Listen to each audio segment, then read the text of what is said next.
the royal We do nothing public. wrong. I mean, we're just perfectly reacting to it. Everyone else is Obviously, wrong. obviously.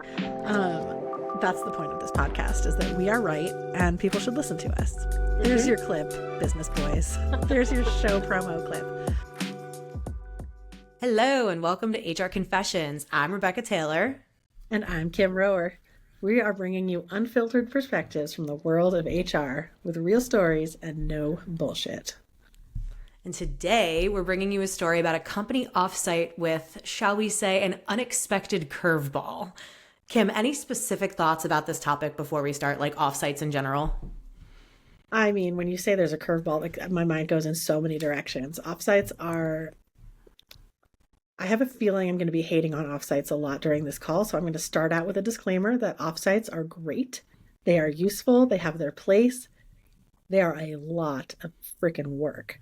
And I think the people who participate in them don't often appreciate how much work goes into planning an offsite. Anything from a short team building activity to a week-long executive retreat, they all require just a crap ton of work.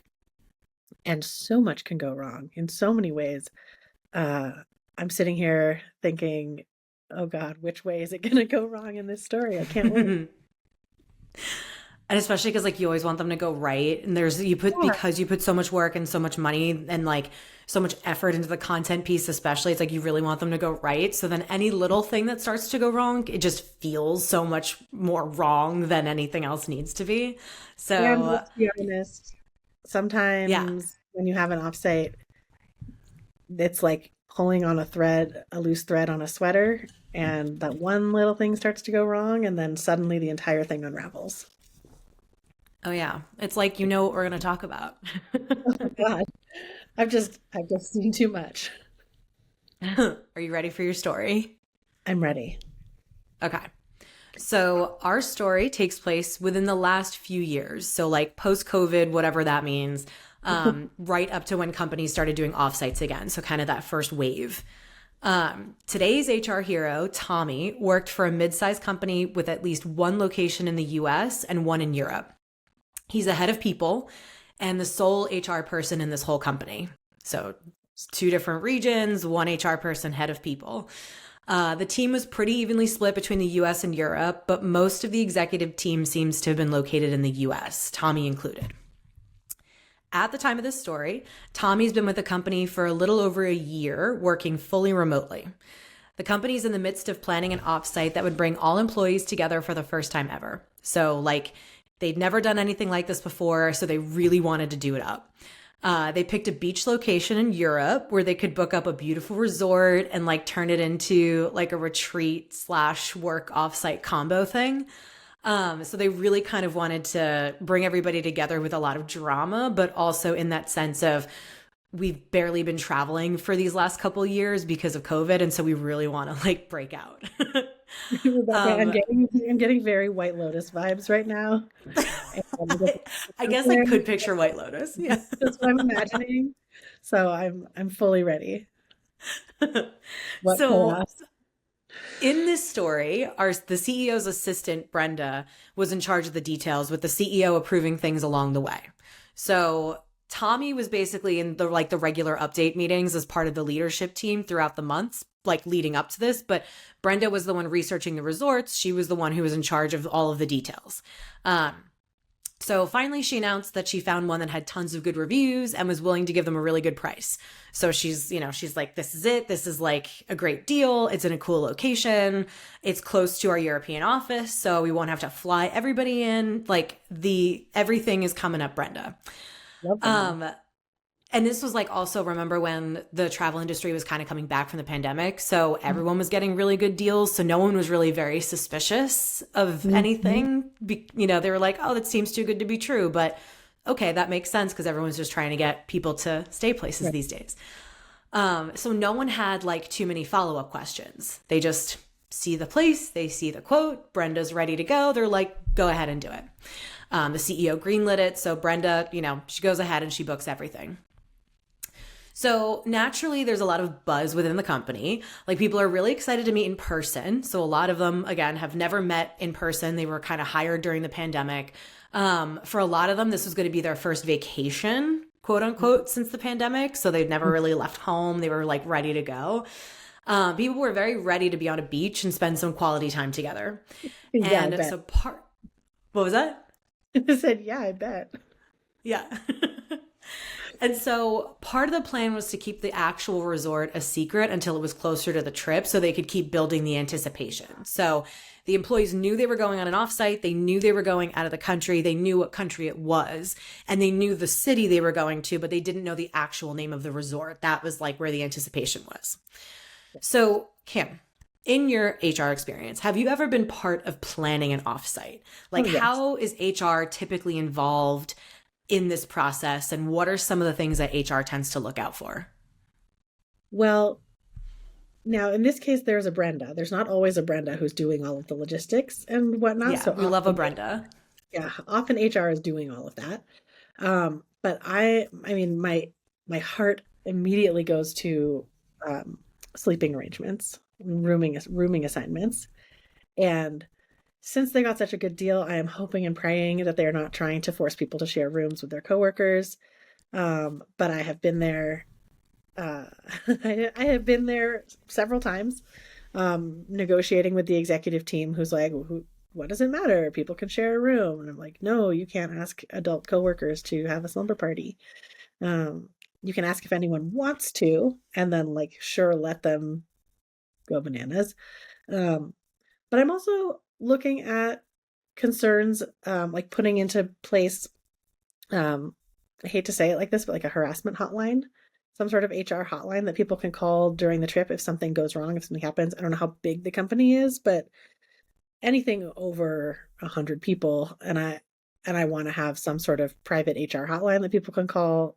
Offsites make people do things they wouldn't ordinarily do in the office. Sometimes they forget that they're still at work.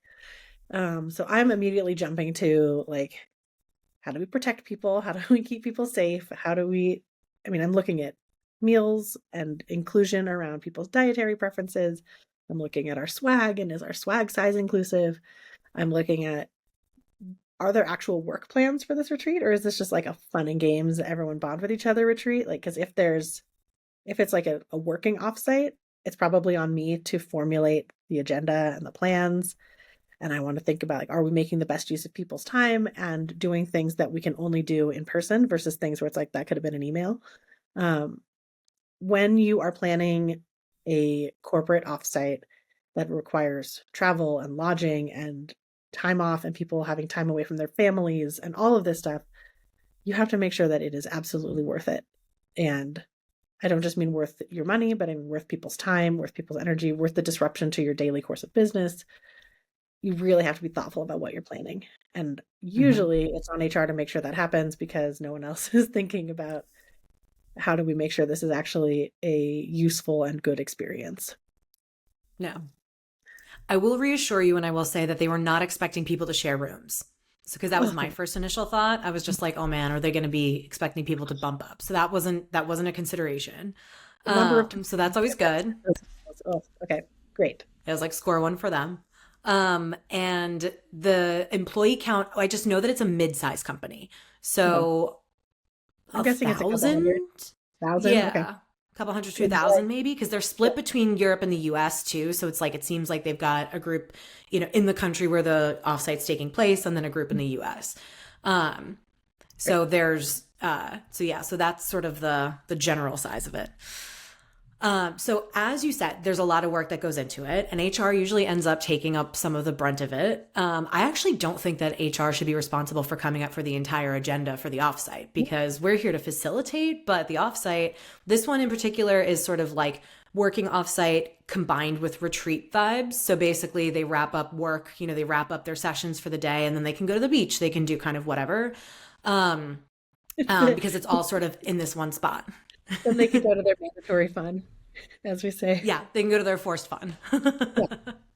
Got it. So pretty quickly, it feels like Tommy's whole life is now about this offsite. Like, he's having dreams about the flights getting canceled. He's thinking about, do we have enough snacks for people for if we get stuck at the airport? Like, he's like, just his whole life is now about this offsite.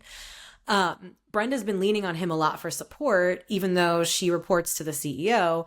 And even though he's never done anything at this scale either. So like they're both kind of figuring it out as they go. And Tommy's just kind of naturally been sort of just stuck with this because the CEO is not going to deal with it. He entrusted Brenda.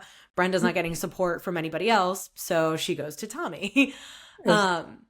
So When in doubt, eventually, ask HR. Sorry. yeah, no, that's exactly right. Like when in doubt, ask HR. And so it is kind of like our like, all right, fine, I'll help you with this because it's this sense of if I don't help you with this, then it's going to go wrong and then I'm going to have to clean it up later. So I might as well get involved before too many things go wrong. So Absolutely. eventually they get to the point, flights are booked, the rooms are assigned, the agenda's planned, everything's paid for, and now it's time to announce the location to the staff. And they've like built this up. So they're, the CEO announces the name of the resort at an all hands meeting basically 2 months before the trip. The hotel company sent over, you ever see those like hype videos and a presentation with, that show off all the amenities and they're like, video of people going down the water slide. So they send one of those, they watch it at the offsite. Everyone's like, yes, we're so excited. So many people are kind of like me where they see the name of this hotel and they're like, I'm going to do some Googling. I want to kind of look it up myself too. I want to see what the rooms look like. And so this was expected. They weren't too worried about this. So maybe like an hour after the all hands, Tommy gets a Slack message from an employee. We'll call her Amanda. So Amanda writes, "Hi, Tommy. I have some questions about the offsite resort." Tommy goes, "Sure. I'm happy to help with anything I can." Amanda goes, "Is the location appropriate for a work trip?" And now, a quick word from our sponsor, SkillCycle. SkillCycle is a talent development system that connects performance management to one-to-one coaching and development. The SkillCycle platform aligns individual growth with business objectives through continuous feedback, AI-powered development paths, and leadership training. As a SkillCycle co-founder, I'd love to talk to you out there in our audience, progressive people leaders who really get it. Let's chat over coffee on us to give us some feedback on the episode and about the challenges you're facing today. You might just contribute to a topic on our next episode. Email us today at hrconfessions@skillcycle.com. That's hrconfessions@skillcycle.com. Then he goes, "Is there something in particular you're concerned about?" Amanda's typing. She's entered text. She's typing again. Then nothing. Until suddenly her message comes through. "I'm just concerned because the hotel's on a public nudist beach?" Question mark.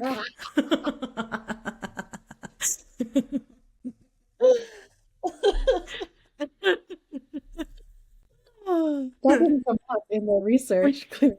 Did not. But apparently within an hour of them announcing it, all it took was a Google search for someone to be like, and like, I have to wonder, so Amanda's the voice, but that there were side conversations that found this first, and they were like, someone's got to tell Tommy, because of course it's got to be Tommy. Oh my God. I love it. I love this one. Okay. So Tommy's like, he's thinking to himself, he just like doesn't respond right away. He's like, "I'm sorry, what?" Like, he's like, there's no way that's accurate. She has to have the wrong hotel.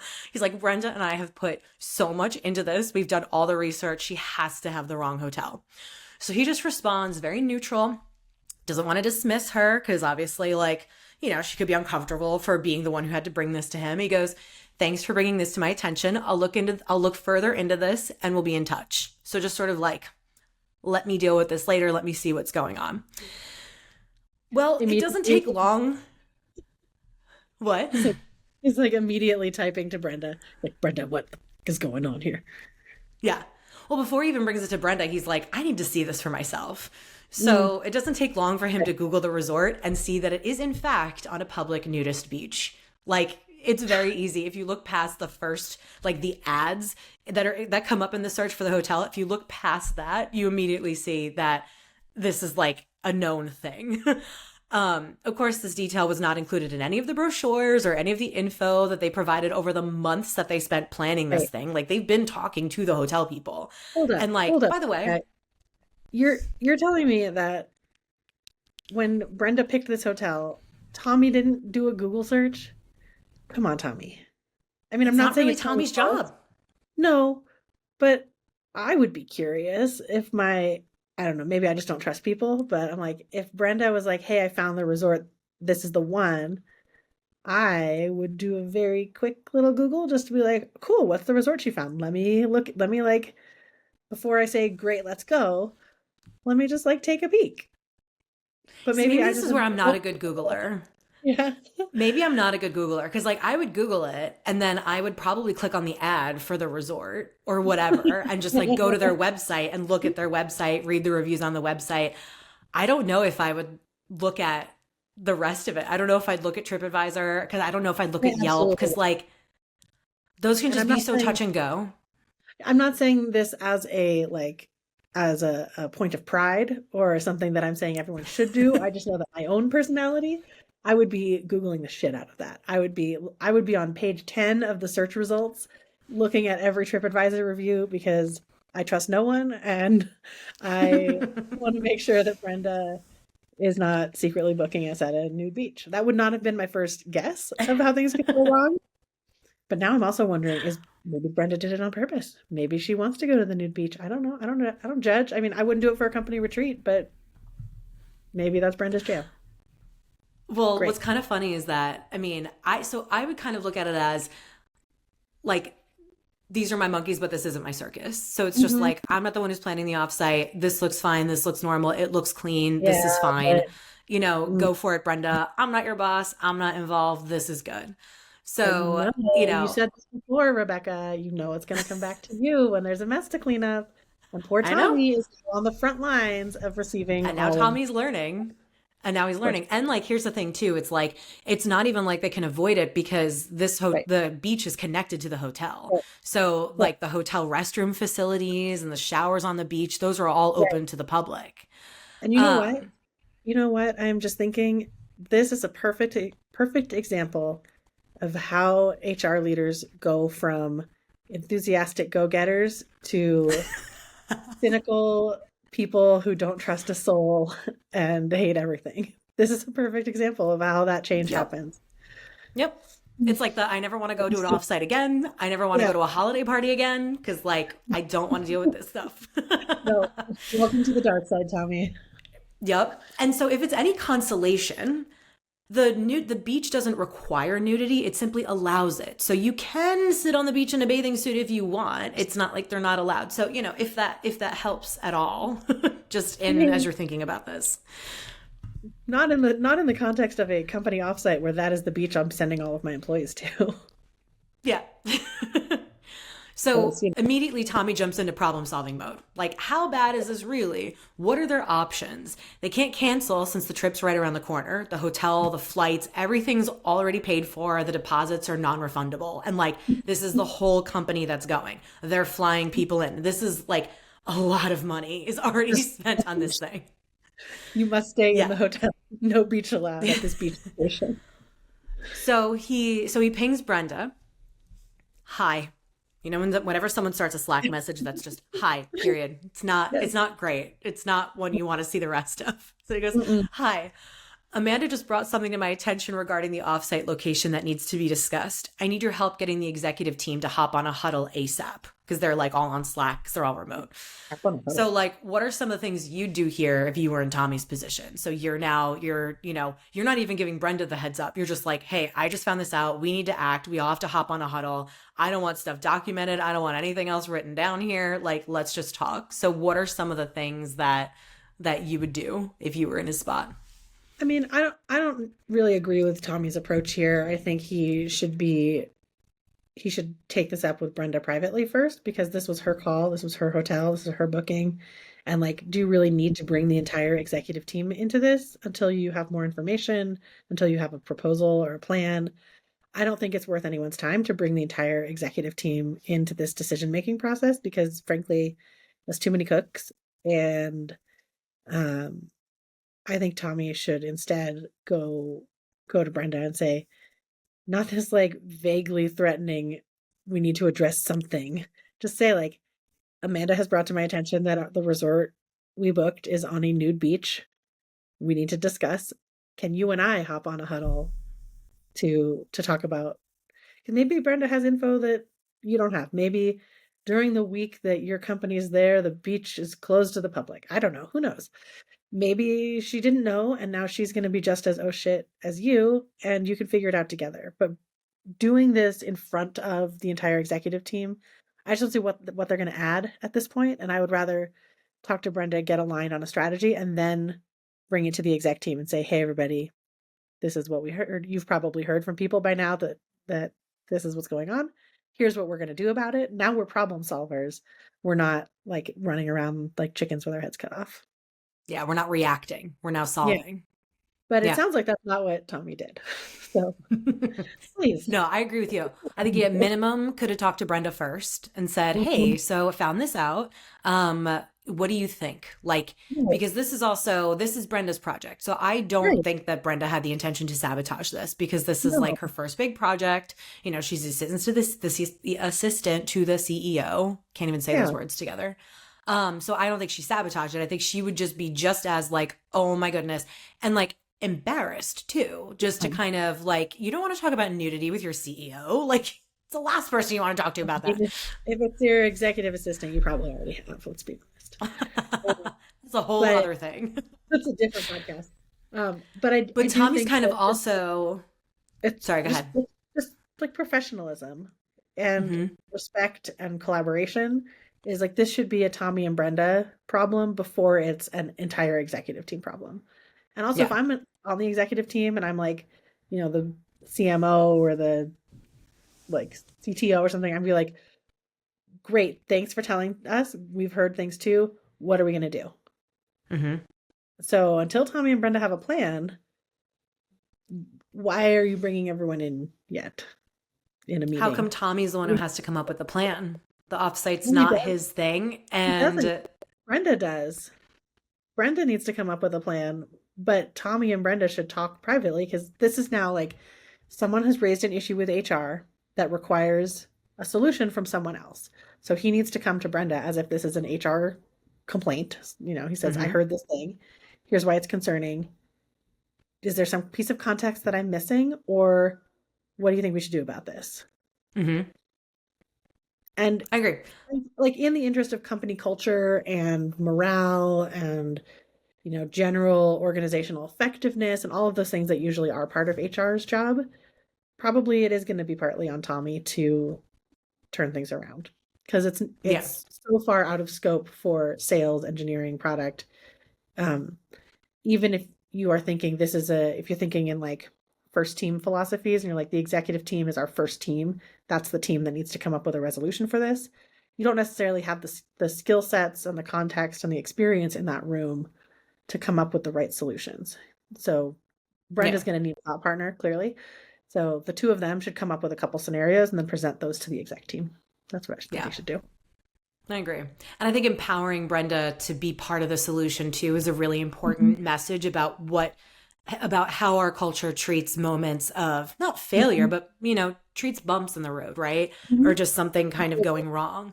But Tommy did not do that. Tommy panicked. And this might have been Tommy's first head of people role too. So I don't know, you know, how experienced Tommy was in this moment. But that's kind of the part that I think is, in reflection, I agree. It's like, could have brought it to Brenda. Didn't do that though. So basically the exec team is the CEO, the COO, and the CFO. So that's sort of like first team, you know, top line folks. Kudos to Brenda, because she circles the wagons pretty quickly and gets Tommy and him and all of them together in one huddle pretty quickly. He just rips off the Band-Aid. He kicks it off with like, team, we need a plan to address the issue of the offsite location. An employee has brought to my attention that a resort is located on a public nude beach. So as we've sort of alluded to, you know how tensions can rise pretty quickly and people look for scapegoats when something goes wrong? There's no exception here. The first responses are, how could you not have known that? Who approved the location? Why are we just learning this now? Like, everyone's in reacting. Everyone's like, what do we do? And poor Brenda is having a panic attack. Like, she's beat red on the screen. She looks like she's ready to cry. I think she might be the only woman. I think it's Tommy and the three executives. So I think Brenda's the only woman. And like Tommy sees this, quickly adjusts, even though it's kind of his sort of mechanism of chaos. He sees that tensions are rising and he's like, okay, I'm a conflict manager. So he tries to diffuse the situation and focus on an action plan. So it doesn't matter that Brenda was basically left to her own devices and that the CEO assumed Tommy was checking her work because he's HR. Doesn't matter.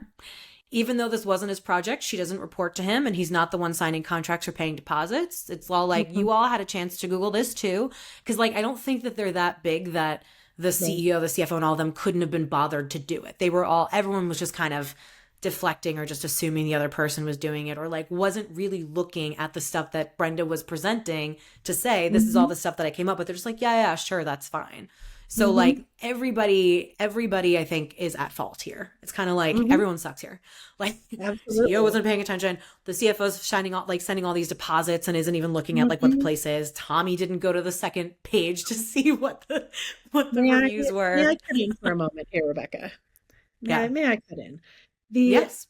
This reeks to me of the thing that stinks about all types of events that are like these, offsite, retreat, whatever you want to call them, is that the entire executive team has a vision for what they want the experience to feel like. They know what they want to happen. They have a goal in mind, a vision. Like, they might not all have a shared vision, but each one of them is like, yeah, this is going to be great. And no one ever pays enough attention to what is actually happening. The only way retreats and offsites and things are successful are when everyone at the top has equal stakeholder accountability. And if they're not engaging in the content, if they're not engaging in, like, maybe not everyone is the responsible party for signing off on the venue, but like, you need an equal team of stakeholders who cares about the results of this in more than just a passing, like, well, this is what I want it to be like. And if it's not the way that I want, then I'm going to be mad, even though I didn't help. It's like I don't know, I'm feeling very like Little Red Hen about it. I'm like, none of y'all helped, so why do you want to eat my bread? Yeah. And it's not my fault the bread turned out badly. Like, none of you were helping me. I feel for Brenda, and I feel for Tommy. I feel for all of them because this is a terrible situation to be in. Let's be honest, we're still talking about like a beach retreat for people. Like, we're not talking about like, it's not the worst thing in the world to deal with. But in terms of like office drama and HR drama, this has so much potential for HR related liability that like does need to be addressed. It's not something where you can send something out to the team and say like, haha, sorry, we accidentally booked this on a nude beach. Bring your blindfolds if you don't want to see anything. Like, you can't do that. And you have to know that there's going to be varying levels of comfort. There will be people at the company who don't care. People who like, nude beaches are the culture I come from. Like, that's great. There are going to be people who are like, I don't want to go if this is where it is. So you have to address all of these things as a group. And I'm worried that there's not a supportive group here. Well, it is a supportive group. And I will say, when Tommy submitted this story as like, this was the moment that I learned a lot about how to navigate unexpected things in HR. This is like Tommy's like learning moment for like, this is how I know how to handle things moving forward. It's because this just got so escalated so quickly and it didn't need to. So, because I also want to say that we're kind of making fun of Tommy here because in the moment, Tommy kind of deserves it. But Tommy did send this to us in the lens of, this was a time that I really messed up. And that's kind of how I reflect on it. And the story is also just, it's got some twists and turns. But what they do get to is that everyone eventually accepts that they're going to have to navigate this carefully. It's like, okay, we have to consider things because like you mentioned, half the team is in Europe and lives not too far from this resort. So, because they didn't want to have to fly everybody in. So this is something that's not going to be that scandalous to that type of, to that group because they know about this. And, cultures are so different from from the US compared to this particular country. And so they kind of have to remember, like, we might be the only ones freaking out about this. Most people, like other people might be okay. So we have to kind of remove our own emotional response to it and just like really think practically, what's the real thing that we have to do here? Like you said earlier, we have to protect our people. We have to protect our company. We have to make sure that we're not going to be in a situation where there's harassment or, anything that makes anybody uncomfortable. And we have to make sure that people know that they can disengage if they if they don't feel comfortable doing this. Yeah. So that's kind of the thing that, is kind of probably the good part, that the team is kind of like, all right, like we'll figure this out. And we'll kind of let everybody do what they need to do. So eventually they settle on a plan where Tommy, of course, writes a policy, because who doesn't love an offsite policy? So much. So now Tommy can add this as something he has to monitor and watch during the trip and be ready to hold people accountable for breaking it. He gets to be the police of this policy. Who doesn't want to be the cop on your company offsite to a beach resort? Yeah, right. Right. Like, and it's so funny because like so often HR is put in the position of being the enforcer or the fun police. And it really wears on how employees perceive the person in that position. Like, unfortunately, it's the job. Like, it's the job a lot of the time. And Tommy now has to make sure they're not putting themselves or the company at risk. But like now he's in the position of, I have to write this policy. I have to tell you what to do about this nude beach. And now know that if any of you violate it, that you're going to have to deal with me. And I just think that's what makes offsites and parties and things like that just so hard in HR. Cause it's like, now you're like, I can't enjoy this beach now. Now I'm going to be stressed out about this whole thing. Yeah. And so, you can't really tell employees what to do in their own downtime either, right? So as they're considering in this policy, they're like, there's going to be some people that are going to be fine with this because it's their culture, because we're on their turf.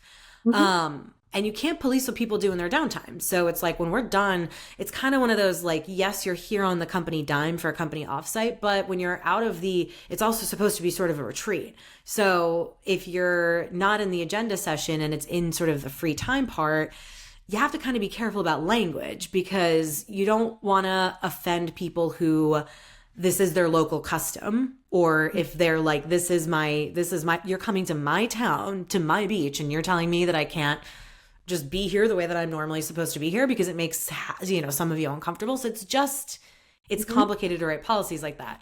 So, he goes back and forth with some people in a community that he knows. Tommy goes to some of his people and he's like, hey, here's my situation. I'm trying to like write something. So can anyone help me think about the things that I'm not thinking of and help me just word this in the way that makes people feel, it lets clear that it makes people feel protected, but not too restricted.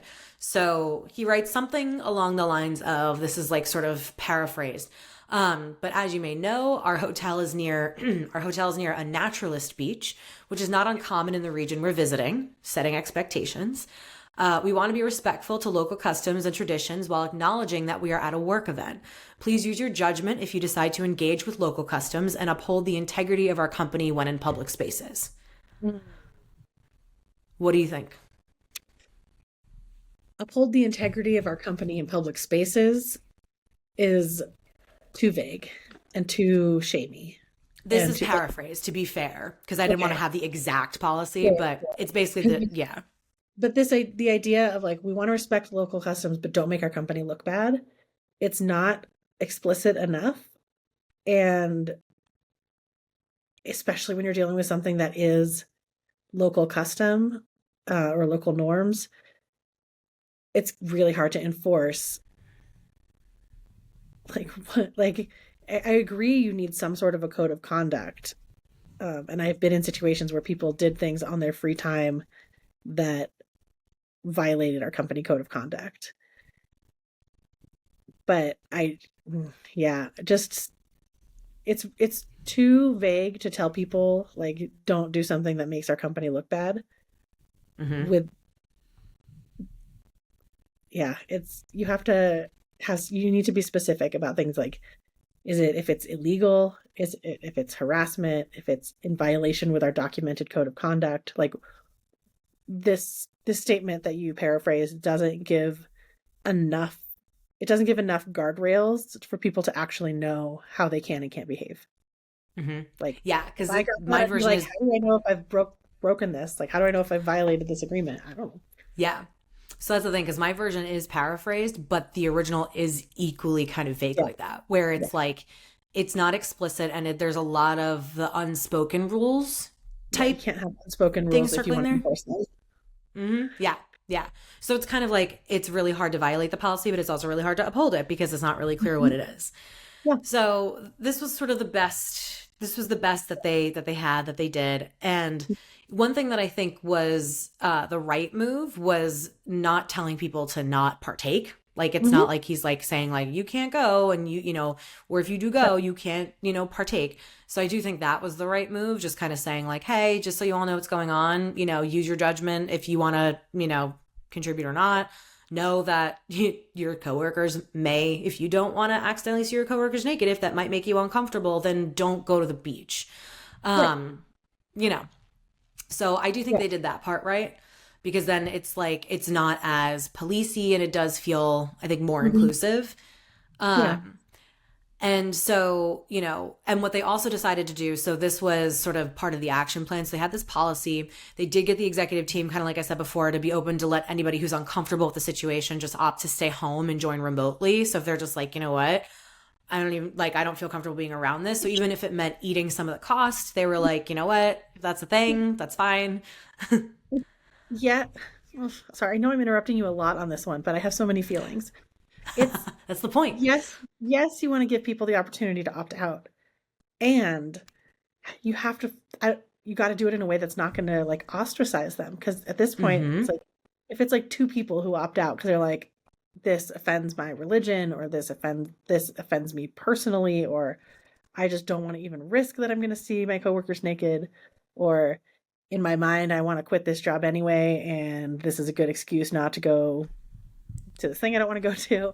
Whatever the Mm-hmm. reason is, people will assume you have opted out because you're a prude, right? Because you're uncomfortable with potential nudity, and people will judge you, and nobody wants to be the one who's like, I don't feel comfortable here, I'm going to leave. Like, no one wants to be that person at a party. No one wants to be perceived that way. And I think it takes a lot of guts and a lot of self-confidence to opt out of something that everyone else is saying is okay.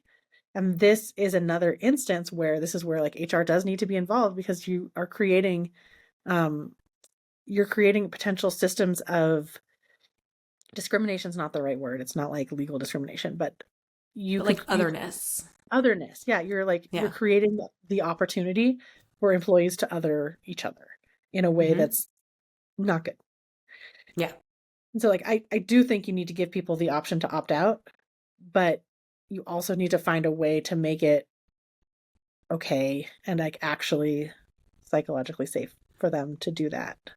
Well, he did more too. So there's the giving people the chance to opt out. So they're like, if this is not your jam, if this isn't, you know, for you, that's fine. We'll eat the cost. They're like, don't worry about that. So I do think they do have to have that option, Yeah. Mhm. even with the nuances. What they also did was a lot of their planned, like forced fun activities were basically based on them being on the beach and sort of Mhm. doing things that way. So Tommy and Brenda sort of reconfigured some of that. So there'd be like, there's beach events and then there's events on the other side of the hotel, like the shuffleboard court or, you know, Sure. other activities sort of on the other side, not by the beach. So this way, yes, people would still, there'd still be the you either do this or that, but no one, it still wasn't forcing everybody into one thing. Yeah. And they also gave people the option. So even though all the rooms and everything were already assigned, they did give people the option to swap rooms. So if you didn't want to be on the beach side and have a beach view and you'd rather be on their side, they were like, that's also totally fine. So they're really just trying to kind Sure. of be like, this is, you know, we're trying to do the best with what we can, just knowing that we have to move forward. Or that we're dealing with this, you know, this is sort of the plan. Mhm. Um, so Oh boy. naturally, people had all different kinds of reactions. Some were curious, some were kind of taken aback, some were like, you know, okay, yeah, I saw that, but didn't really think it was that big of a deal. It was literally sort of this range. More people found it funny than anything else. Yeah. Because they were like, how did you not notice this? And also, that's hysterical. And they started making jokes like, oh, I could just see the pictures, like letting it all hang out on the retreat, you know, and they're like, okay. So, Uh, this is yet another place where HR needs to come in and like keep an exactly. eye No, on things. exactly. So poor Tommy has to chime in and just be like, hey, so these are some, types of jokes that we would appreciate that you didn't make because it makes people feel uncomfortable. We have to be very careful about anything that we share on social media. So social media policies and companies, this is another thing. Because remember, no one's traveled in a long time. Everyone's ready to show like this really cool vacation, this cool place that this company takes them. And so they want to be taking pictures. But what like coming up with a social media policy, things that you can't really tell people what they can and can't share on their private account. You can say things like, okay, you can't tag the company in it or whatever. But this is like another layer of nuance of, okay, we have to kind of make sure that people aren't sharing things on their private accounts that could be problematic, but yet we can't police those either. So have you ever written social media policies or anything for stuff like this? How would you offer guidance? Because I hear a lot of questions around stuff like this. Yeah, I mean, one of the things that I think is a good blanket social media policy for companies is you have to ask your coworkers permission before sharing their photo publicly or private, like on your private social media or whatever. You can share pictures of yourself, whatever you want.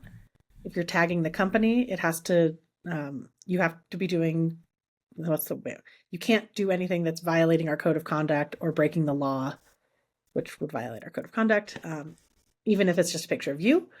But you need your coworkers' permission before sharing their images on social media. There are people who don't want their picture out there, even if it's just them like sitting at the dinner table. They don't want their pictures out there on social media, and you have to respect that. You can't just take pictures of your coworkers and post them to your Instagram because it was a cool shot. Yeah. So I would also say that I consider this a best practice. I mean, so my fun fact is that I don't have any social media anymore. I just have LinkedIn because I'm just like, so I don't post things on Instagram. I don't post things on Facebook. But I know that there's a lot of talk now about people posting things where someone else's face is in the background without their permission. So it's different. I know there's the law when you're in public spaces, sharing someone's likeness, etc. But I would also say that it's kind of best practice to, if you can see, if there's, even if they're a stranger, if you have them in the background, just blur their face or something before you share it, because, it's just sort of good that way, which also comes in handy if you want to blur pictures of people enjoying being nude on the beach. Because that's the other thing. It's like, if you're just there hanging out and some stranger takes just takes a picture of themselves and you're there in the back, you might not want that. So it is just kind of a good practice to just blur anybody in the background who you don't know, because you can't get their nudes on social media. Yeah. Shouldn't have to say either it, accidentally or on purpose. Right. Shouldn't have to say these things, but we do. Yeah. So now for the next 2 months, Tommy gets to stress about this trip, and he blocks off his calendar for the full week, at least week after, to just do investigations. He's just like, I'm just going to assume that I'm just going to be dealing with something. So I'm just going to block it off. And that's kind of that's sort of the gist of the vibe. He's like, it seems like it's going to be fine. It seems like one thing that I will say from a cultural perspective is that even though there were some bumps along the way, it seems like from a cultural perspective, they had sort of this good sense of trust and integrity kind of within the company, in the sense that no one really reacted too badly.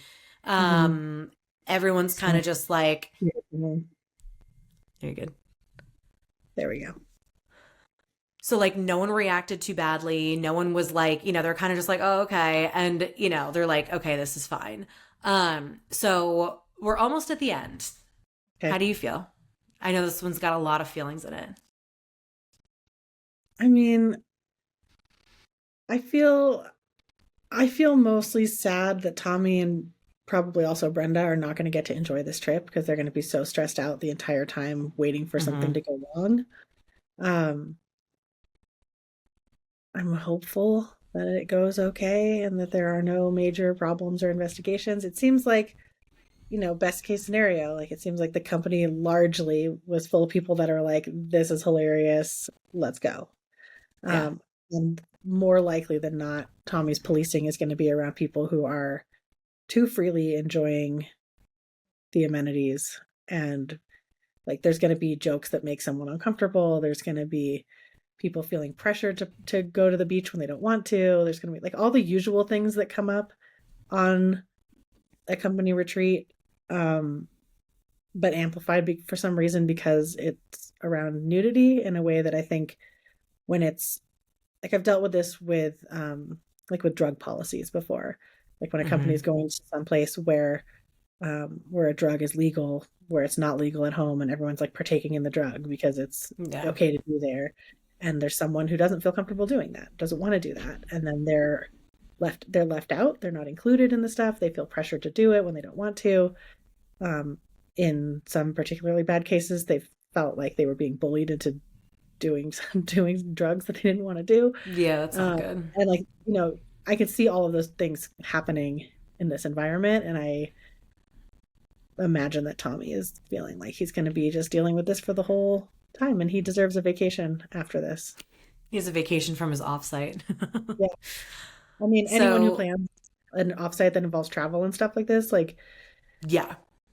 my advice to all HR people when you are undoubtedly planning and executing something like this is take off at least 2 or 3 days when you get back. Like Hmm. add a couple extra days of PTO to your calendar. The weekend is not enough to recover from something like this. You need a couple days off of work to like decompress before you dive into, even if there isn't any investigatory nonsense that you have to deal with. It's still a Like lot. it's Yeah. just it's so much work, and you are working the entire time, not just on the offsite elements of the work, like the planning or the brainstorming sessions or the like the work part of it. You are also working basically 24/7 behind the scenes to make the event run smoothly. Hmm. Um, so like take care of yourself when you're in this position. Yeah. Yeah. And like you Right. spent all this time putting all of the work into it. And like, I don't know, I know that this is sort of a common thing. Once the thing is over or once you reach that milestone, a lot of people get sick because their body Yeah, will just all of a sudden be like, okay, now I can the adrenaline relax and get rush. this flu that I've been fighting off. Yeah, So you get sick. exactly. And there's jet lag because they're going to be in Europe. Mhm. So there's also the, make sure you're Yeah, fighting off your jet lag. I agree. yeah. Take some time for Let's yourself. take some time. Um, I am ready to hear Yeah. the ending of Yeah. our story. So, as is most things with real life, the ending is actually pretty smooth. Or like it's not as dramatic as you'd kind of like maybe think that it would be. So basically 2 months later they went to their offsite. Everyone had a great time. It was productive. They set good like kickoff goals. They're ready to go. Poor Tommy holed himself in his room every night so he could stay away from it all. So he has no idea who embraced local custom and who didn't. He's just like, I just don't even want to see it. And just he basically just removed himself from the situation and was just like, here I am, call me if anything comes up, but like I'm just not even gonna. And honestly, I mean, I would have done the same thing because it's like I'm available and I'm here, but I don't want you to feel like I'm policing you either. And like, this is what can be so hard about being in HR. You have to put out the policies and then just keep a bit of a distance so people don't feel like they're being policed just because you're around. So it's kind of, you want people to be able to connect. You want people to be able to relax and have a good time. And I don't know, anytime I'd walk into a room, it'd be like, HR's here. And it's Mhm. like, well, okay, I have a name. My name isn't my job, but all right, I guess I am. So I guess that's how you see me. So I'll just leave so you can all have fun. Yeah, it's really hard, and this is, I mean, partly why it helps to have more than one person on your like the deep planning team. I'm not even talking about like the Hmm. whole exec team as part of the planning, but like I hope that Tommy and Brenda bonded over this. Like Yes. whenever I've done events like this, I mean, sometimes I want to just go back to my room and be alone, and like that's my me time. And like, I don't care if Yeah. I'm connecting socially with my coworkers because they don't want me there anyway because they want to do what they're going to do. Um, but if you have at least one friend who's going through it with you, who could be like, hey, let's order room service and watch a movie. Or let's go to the restaurant where we know our coworkers aren't going and like go out to dinner together. Like so you're not forced to be alone as the one employee who can't participate in anything. Like it Yeah. can be a very isolating position, whether it's a one night holiday party or a week long A week retreat. long retreat. Yeah. It can be very Yeah. lonely. No, yeah. And I agree. It's nice to have a friend. And, my final update is that no issues were brought up as a result of this whole thing. So remember when Tommy blocked off his whole week to deal with harassment issues? He turned that into another vacation for himself because he didn't have to deal with anything. So he's like, well, I have the time blocked off, so I'm going to have a bit of a staycation for myself and I'm going to relax. Good, good And job. he and Brenda did bond.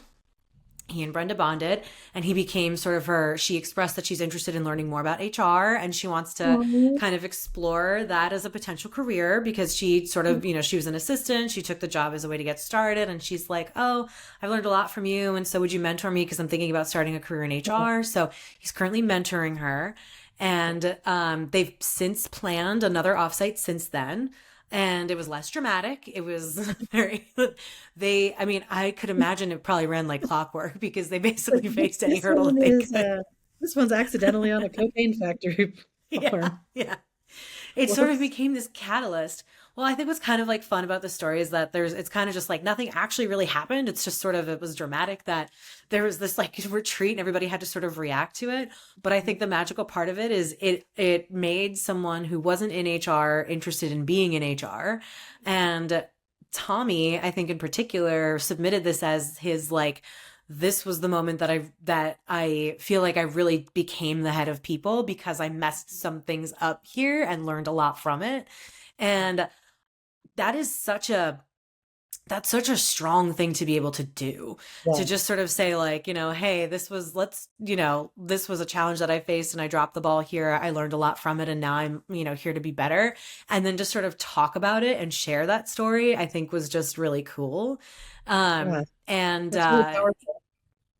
yeah. And like they're bonded. I think like, now Tommy's also in a position where, when you can teach someone or you can mentor someone how to be the better leader or the better manager that they weren't for you in that moment, that's also just, I think, a really good unintentional training tool. Because Yeah. it's almost like, the next time Brenda comes to him for advice about people decisions or something like that, he could say, well, remember that time that I really made the wrong call with you and we had to kind of figure it out. Like, I don't know. I think that it's not trauma bonding, but it's just like Yeah. mistake bonding or, you kind of run with it. Yeah. So that's our You learn story. something together. And Yeah. that's a really beautiful thing. I love this theme that we've been on lately of these like HR origin stories. Like Yeah. this bananas thing happened, but it motivated someone to get into the field, which is really Yeah. cool and exciting and shows you that there's so much more to the field of HR than people want to believe, I think, and there's so much support and help that I don't know, that can be activated and to see someone experience this thing, which I'm sure felt personally very traumatic. I'm sure Brenda is still recounting this as like, what was the time you made a mistake? I'm sure it's like stuck in her memory forever, but that she was able to see that like, oh, even though I made this mistake, this work is something that I can pursue and help make things better for people. And that it sparked something in her that inspired her towards a career in HR. And that's really beautiful. Yeah. I'm And I glad think that that's nothing like, horrible happened. That's a very I important know. That's what I was expecting. I was just like, oh no, is this going to have some sort of horrible ending that all of a sudden, everyone's going to have a whole big issue with it? But no, they didn't. And I think that's kind of what's cool about seeing some of these stories come through is that, they kind of are these HR origin stories. Cause I think those are also the ones that stick out in people's minds when we're asking to share your confessions, the things that are sort of the things you're either yeah. afraid to talk about or that are, they just feel so much heavier. They're the stories that people are kind of coming to us with. Yeah. Um, and That's awesome. so I have, I know we've kind of dissected a lot as we've kind of gone through this. So I have, one question to kind of close us out with is, do you have any advice for HR, like HR pros, HR heroes who struggle with the balance of building and promoting culture versus giving employees space to not feel policed? Because that was the part that Tommy was really struggling with was the how do we kind of provide this balance versus like making people still feel like they can still relax and have a good time? Do you have any advice? Yeah, I do. So much of it has to be about it feels, I don't know, antithetical to say it this way, but like reminding people that you are still at work. This is still work. Um, and quote unquote, capital C culture is not getting drinks together. Culture is Mm-hmm. not whether or not you can go to a nude beach at the offsite. Like, culture is everything around you, right? Culture is how you make business decisions. Culture is how you do performance evaluations. Culture is how you communicate. Culture is every part of your company. It's embedded everywhere. It's the water you're swimming in, right? And so when you are trying to have, I hate it because it's always like, how can people still have fun when you have to have rules? Like, well, the kind of fun you have with your coworkers is going to be a different kind of fun than the fun you have outside of work. Mm-hmm. And we really saw this a lot in the startup days of kind of the early 2010s, where it was like beer pong for everyone and like kombucha Keg on tap stands in the and office. exactly. And Yeah. like, and I organize these things too. Like my baby HR days, it's like I'm a little bit prudish, I think, when it comes to this stuff. In an office environment where I'm like, we can have beer, but we can't be getting drunk at work. Like, Yeah. you can have a beer at work, but you can't be drunk at work. Like, it can't be interfering with your ability to be a coworker. And the same has to apply even when you're out of the office, when you're at work. I had to deal with this. Someone was traveling for a conference, and someone else at the conference, uh, I will say to keep things anonymous, uh, interacted with them in a way that would violate our code of conduct. Mm-hmm. And they were wearing a company t-shirt. And so this Mm-hmm. person found me and the other person whose job was listed as HR at that company on LinkedIn and reported our employee to us. It was like, just want you to know this is how someone was behaving at this conference we're at. And you can say you can't police someone when they're out at a conference, but you're out at a work event that work is paying for wearing a work t-shirt. You're at Mm-hmm. work. And Yeah. so I think you have to think about those lines and as HR, I think because we get pigeonholed into this role of the fun police so much, it can be really tempting to say, like, I'm not a regular HR person, I'm a cool HR person. Like, we don't need to have fun police rules. Like, you guys, I trust you. You're going to be great. Like, that's not your job as HR. Your job as HR is not to be fun. It is not to be liked by everyone. It is not to like create a quote unquote culture that is essentially like a frat party or a bachelorette party, gender equal. Yeah. Um, A party. It's a it's party. work. It's not a A party. party, Yeah. right. And like I don't want to be one of those people that's like, it's called work for a reason. It's not fun, it's work. Like, because you can have fun at work, but it's like it's different kinds of fun. And that's I think it Yeah. takes a lot of maturity in an HR role. And frankly, it takes seeing things that uh, make you question your judgment that helps you get to this place. Like, if you had asked me this when I was in my first or second year of HR, I would have been like, no, my job is to like make work fun for people and to make it safe, but like, yeah, yeah, yeah. Like, it's a safe space. Like, people can just let loose and relax and like, we're all friends here. But that's not the reality of the It's workplace not. for Yeah. many people, for most people. And so that's where I think you have to create the policies and the procedures that allow you to have guardrails that define the kind of cultural fun environment you want to have. Yeah. And I agree. part of that often is engaging with the C-suite and saying like, what do we tolerate? What do we not tolerate? Let's look at our values. What do our values look like in terms of day-to-day behavior? What does it look like? What does it not look like? What does good look like? What does bad look like? Mm-hmm. So that you can create rules not for the sake of having rules, not creating rules so that you can have gotcha moments and like police people, but so you can actually create an environment that is safe for all of your employees. And Yep. yeah, it's not a party. It's your Yep. workplace. Even Even though when your HR is always workplace is planning, we plan the parties, but we also right. can't attend the parties. And yeah. No.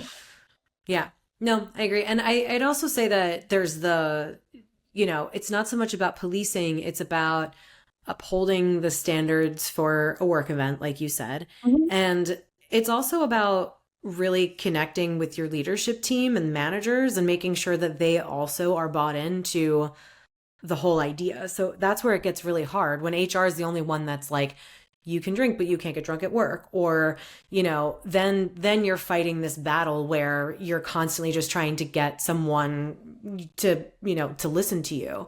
And this is where it's really important to have, I think, really good connections to your managers as an HR person, really good partners and your stakeholders to sort of make sure that you're all aligned on these and that managers will uphold policies with their employees, that they'll set the right example, they'll set the good example.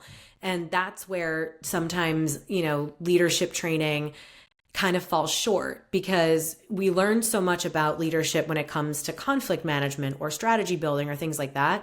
But we don't learn about leadership when it comes to that, almost like figuring out how to navigate social situations like this. And those are honestly the places where you have the most opportunity to make an impression as a leader, because it's when you can actually have really good connections with people and really good conversations with people. But, when you're doing this in a more casual environment and you're still upholding professionalism and you're still making that person feel professionally safe with you, that goes a really long way. And that's like you said at the beginning, that's culture. That's like, you have to uphold your values, your culture, and, remember that it is work. You're not on vacation with your buddies or anything like that. And you might have to fire these people one day. Like, always think like, well, I have to let this person go one day. If so, then let's make sure that I don't embarrass myself in front of them. I feel like my brain drifted off for a second. If anyone's watching this video, I don't know if the video is released, but I don't know if you hear, like, I feel like my brain went away for a second because I was just remembering the time that after a work event that I did not attend, or that I attended and then I left and people stayed later to keep drinking. The next day had to sit a very, very senior executive down and explain to him why he couldn't get blackout drunk at a company party because it was inappropriate for his direct reports to need to get him home in a taxi and walk him to his front door. And just remembering these times of like, it's great that you wanted to be the fun boss who was buying shots for everyone, but you can't get falling down drunk so that your direct reports and indirect reports have to carry you home. I can't believe I have to have this conversation with you, senior leader, who at that time was probably 20 years my senior. I was like, you can't do that. I think it's a really good place. I'd say that's a really good place to close this out too, because that's like setting us up for holiday party times, because it goes the same thing with holiday parties. It's the kind of stuff to keep in mind. So I say we close out on that. Horror stories. Yes, I was going to say, please submit us your holiday party horror stories. We have some pretty good ones coming in, but we want to kind of pick out some themes and see if we can, really juice it up a little bit and see what's sort of the most relatable, but also the most entertaining. So if you want to submit your story, submit it to hrconfessions@skillcycle.com, or we'll have a link to a form in the show notes where you can either type it out, you can submit it anonymously, you can send us a voice note. So we'd love to hear from you. And thank you, everybody. Thank Bye. You.